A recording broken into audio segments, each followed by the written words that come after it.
Hey y'all, it's Anime Came In, and today I'm going to be reviewing episode 1 of Babylon. And essentially, this starts out with a pretty cool investigation sequence from the get go, and it's really impressive because from start to finish, there ain't a single moment where this anime is dull because it's either you get major advances in their investigation for the characters. Well, I wouldn't say major, but subtle advancements where you start out with them investigating this building. Then our main character Shozaki and his partner Fumio find a body. Then from that we get establishments of their personality in the next sequence. And then after that, they find out that one of the suspects could be this political candidate called Nayamaru. Then you have these two chasing after leads. And then it ends up with my throat, sorry, with Fumio's death. So this episode, literally, it progressed the plot without it feeling too quick or too slow, and I was surprised. So already I loved the mastery of the writing because things flow well. Then on top of the masterful writing, I like how right off the bat you already have Shozaki motivated again to find out about Noyamaru, because I like how parts ways in, him and Fumio find out that Noyamaru is like doing certain things. For an example, he's doing some prostitution like things. He's and all that kind of not doing, but he's getting prostitutes. And then I like how in those sequences you have Shozaki tell his partner to calm down, but then you can see him just ball up the driving wheel as he's driving. And I like little snippets like that because it shows you how passionate Shozaki is for justice. And it only made the sequence where Fumio is killed much more intense because at that point it was like, dang, if Shozaki was already this motivated at the thought of Noyamaru using prostitutes, I don't even want to imagine the fear that he's gonna have now that his friend has died, his partner. It's probably gonna set him off even more. So also like on this episode, aside from raising the stakes, it also rose the emotional stakes because now Shozaki's gonna be motivated and he's most likely gonna want to avenge his partner. So that was another element I liked about this episode. It just throws a twist at you that you most likely aren't gonna see coming.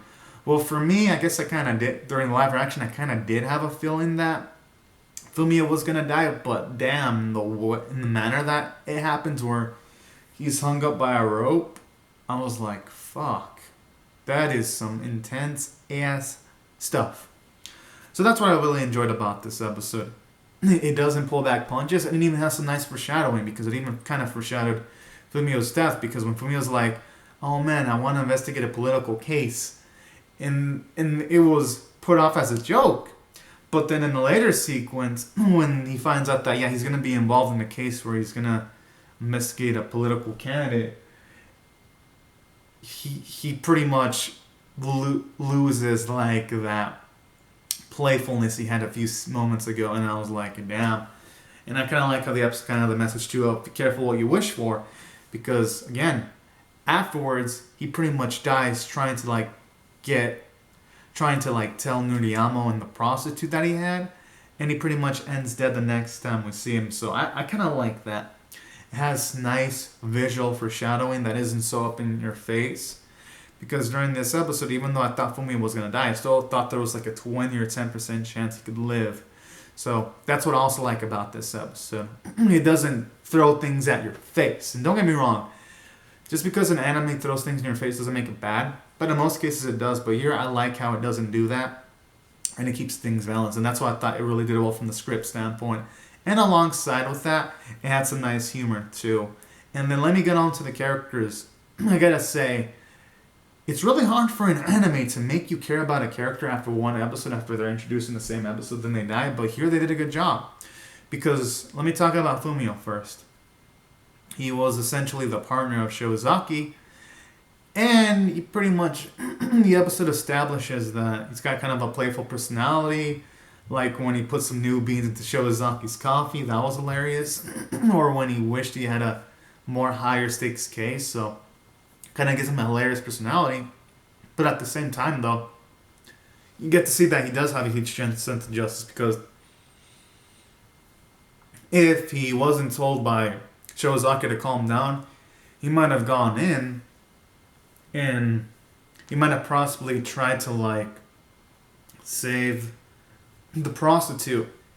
Even though, well, yes, that would have been nice, you want to try to catch the bigger fish and you want to try to like get Noriyama. So I kind of like that sequence where you have Shozaki calm him down, because it shows you his intensity, and I like that. I always like intense characters. It only makes the sequence where he dies really, really sad too.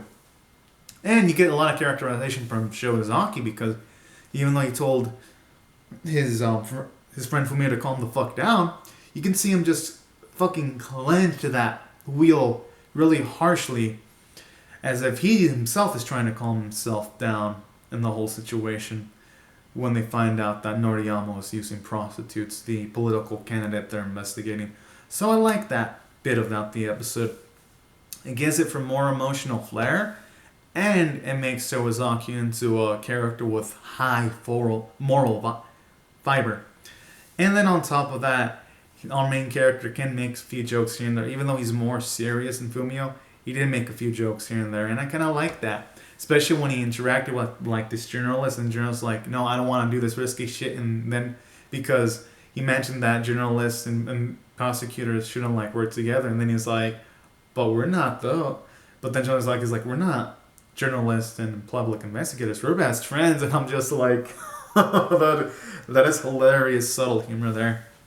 And that's what I like about Shozaki, because it shows you there's multiple layers. Because yes, he might be a bit cold at times, but he can actually, it looks like when he's really comfortable with someone, he can interact with them pretty well. And it shows you that he is really socially active, because he was able to socially manipulate someone into helping him out using his connections. And I really like that. It shows you his street smarts, so to say.